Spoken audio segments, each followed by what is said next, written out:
Hi, this is P&M Senior Wellness. Let's give those legs some love today. You stay active, but your legs still don't feel as reliable as they should, and that quiet mismatch can be frustrating. If you've been walking, staying busy, doing what you were told was right, yet standing up still feels heavy or slowing down, feels uncertain, please know this isn't a failure of effort, and it's not something you did wrong. What often fades first isn't strength itself, but the body's ability to smoothly manage transitions the moment you rise from a chair, ease yourself down, or shift weight without thinking, and walking alone doesn't fully refresh that support system. Today isn't a workout, and it's not about pushing harder. It's a gentle reset that helps your legs remember how to press, support, and settle with confidence again, especially during those everyday moments that matter most. As we move through this routine, I'll point out one small, easily missed detail, something many people unknowingly rush or skip, that makes a surprising difference in how steady and capable your legs feel afterward. Before we start, do me one small favor: tap like and comment the letter C to commit to staying strong this week. And most importantly, but don't skip any part of this video. You might miss the one step that changes everything. Exercise 1. Seated slow leg press. No equipment. Before we move, I want to explain why this simple-looking exercise matters so much, especially if you've been doing the right things for years. Many of you walk regularly, you stay active, you keep yourself moving, and yet standing up from a chair still feels heavier than it used to. Slowing down feels less controlled. There's sometimes a brief hesitation, even when nothing is technically wrong. That experience can be confusing, and it's important to say this clearly. It's not because you're lazy, weak, or failing your body. What's usually happening is quieter than that. Walking, as helpful as it is, doesn't fully retrain one critical ability and your legs rely on every single day: the ability to press your body weight into the ground and calmly accept it back. That push and support system is what helps you rise, stabilize, and lower yourself with confidence. Over time, if it's not specifically practiced, it simply becomes less responsive, not gone, just quiet. If you watched our earlier video on why walking doesn't restore leg push strength after 60, this is where that idea becomes real. This exercise isn't about strengthening one muscle or chasing fatigue. It's about restoring communication between your legs, your joints, and the floor beneath you. The same communication you use when you stand up from a chair, step onto a curb, or catch yourself without panic. Let's set this up together. Sit near the front edge of a sturdy chair, not perched, not leaning back, just comfortably upright. Place both feet flat on the floor, about hip-width apart. Take a moment to notice the contact between your feet and the ground. That connection stays constant the entire time. You're not lifting a leg, you're not sliding your feet. Think of your feet as quietly rooted, like they belong there. We'll work one leg at a time. Begin by letting your left leg relax completely. There's no need to tense it or hold it in place. Now, bring your attention to your right foot. Gently press it down into the floor, as if you're trying to make the ground slightly heavier under that foot. Nothing needs to move. The knee doesn't lift. The leg doesn't straighten. This is not a visible action. It's a felt one. Hold that gentle pressure for about 2 to 3 seconds. Then slowly release it, letting the leg soften again. Notice the difference between pressing and releasing. Now switch sides. Let the right leg relax and press gently through the left foot. Again, no rush, no force. As you do this, remember this line, because it matters. This is not about lifting the leg, it's about pressing the floor away.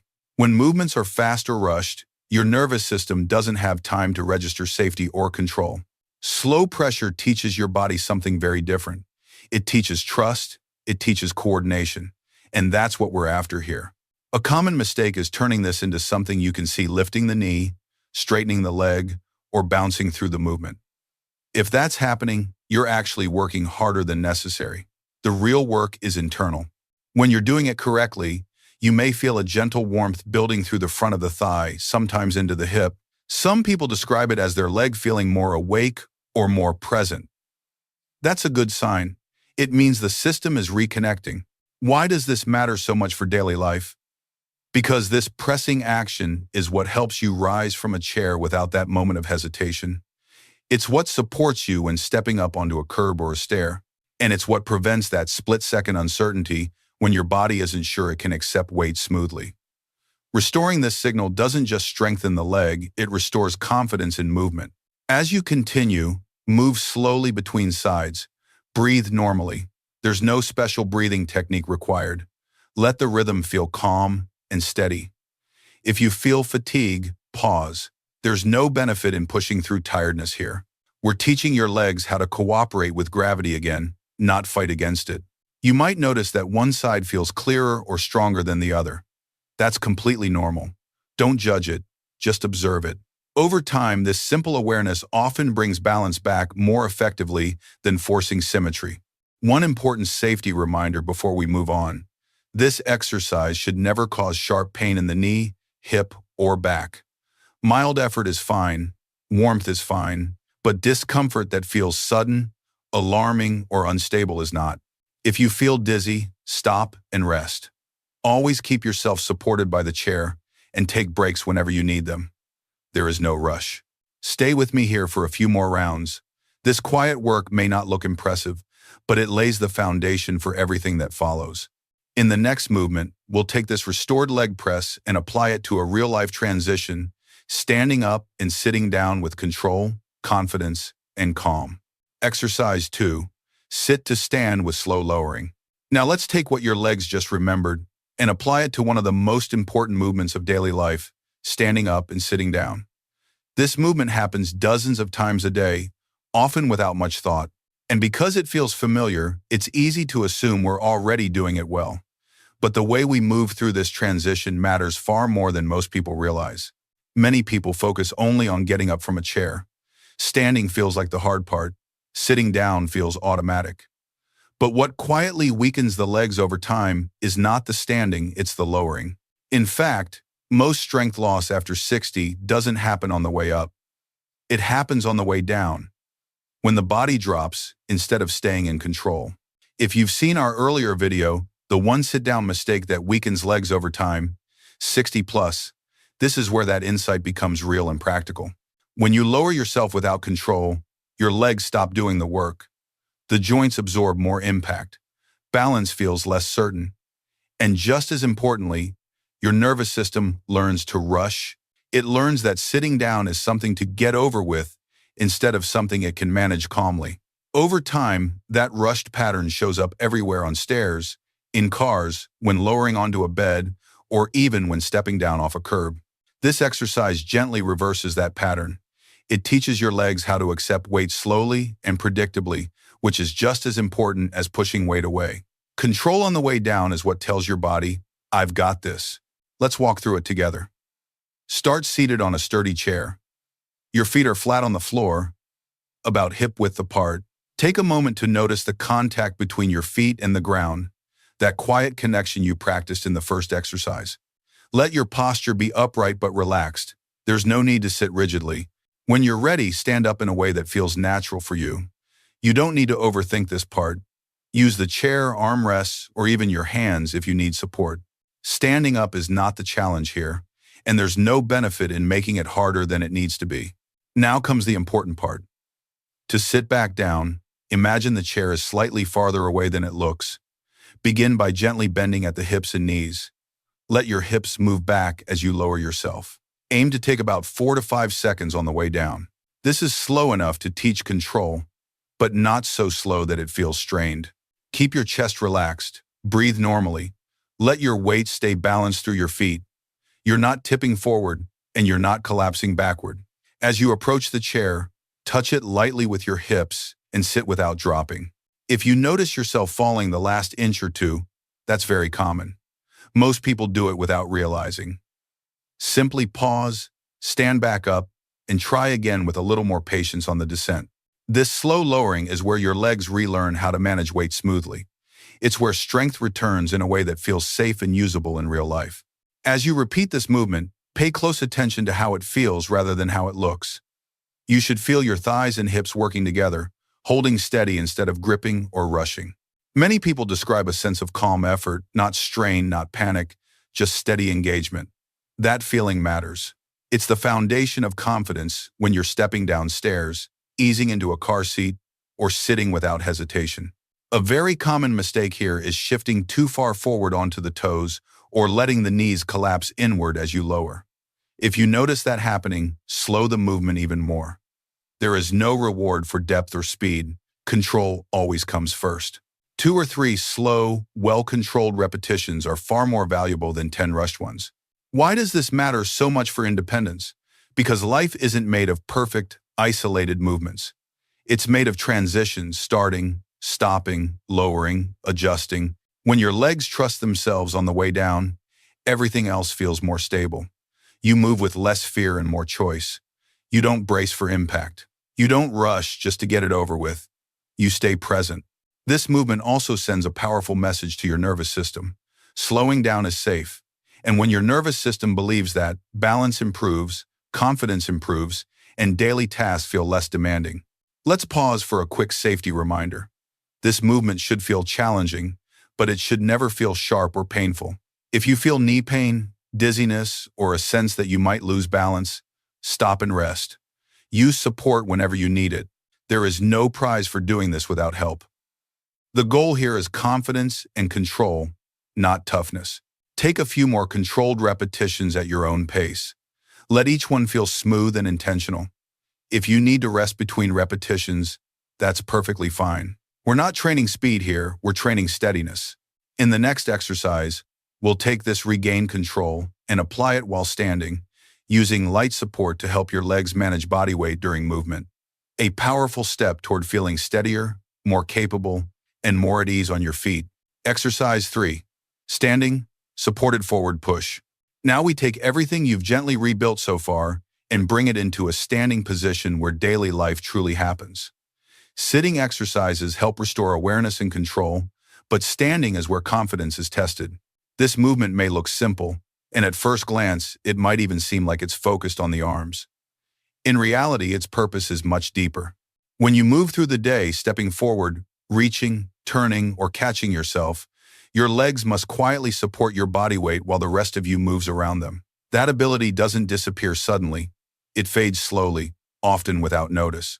Not because you stopped moving, not because you did something wrong.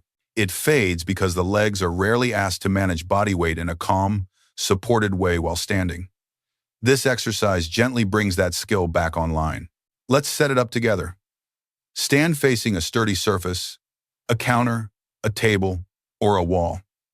Place your hands lightly on the surface in front of you. Think of your hands as a safety net, not a crutch. They're there to assist, not to do the work for you.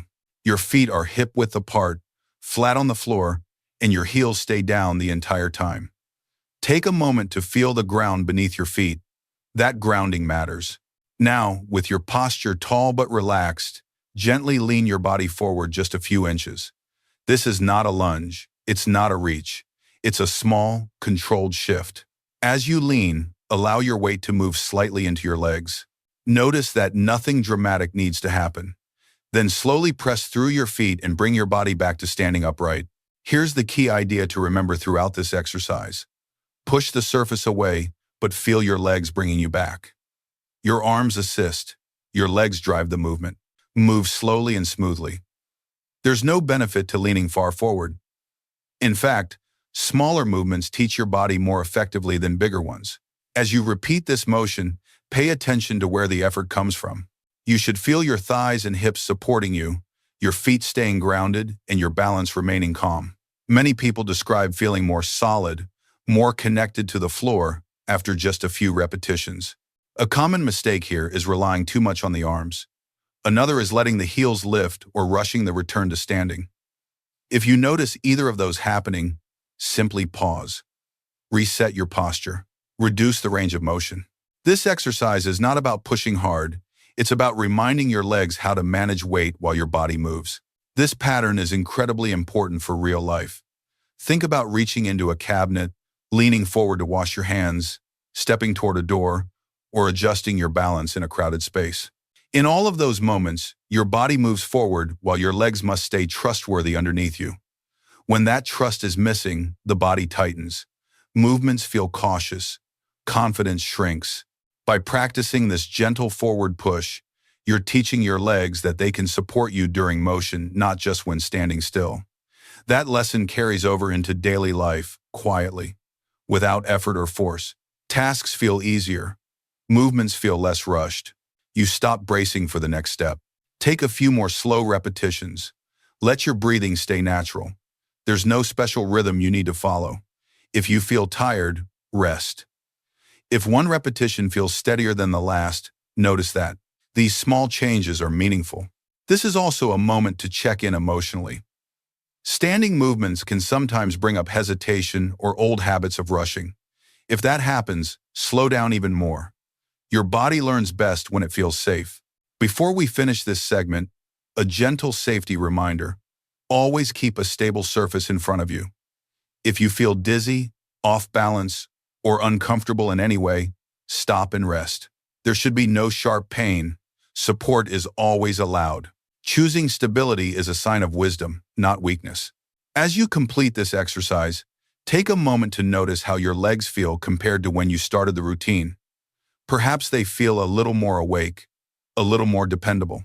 That sense of steadiness is exactly what this routine is designed to restore, not just for today, but for how you move through the rest of your day and the days ahead. Thank you for staying with me today. Before you go, tell me in the comments, what did you notice most about how your legs felt when you slowed down and stayed in control? One of the most important reminders from this routine is that strength after 60 isn't about pushing harder, but about never rushing the lowering or the weight shift. Because that's where confidence is rebuilt and joints stay protected. If you move slowly, use support, and stop at the first sign of discomfort, your body learns it is safe again. Come back to this routine on steady days and tired days alike. Small, calm practice adds up. You're not trying to prove anything here, you're simply taking care of the body that carries you through life.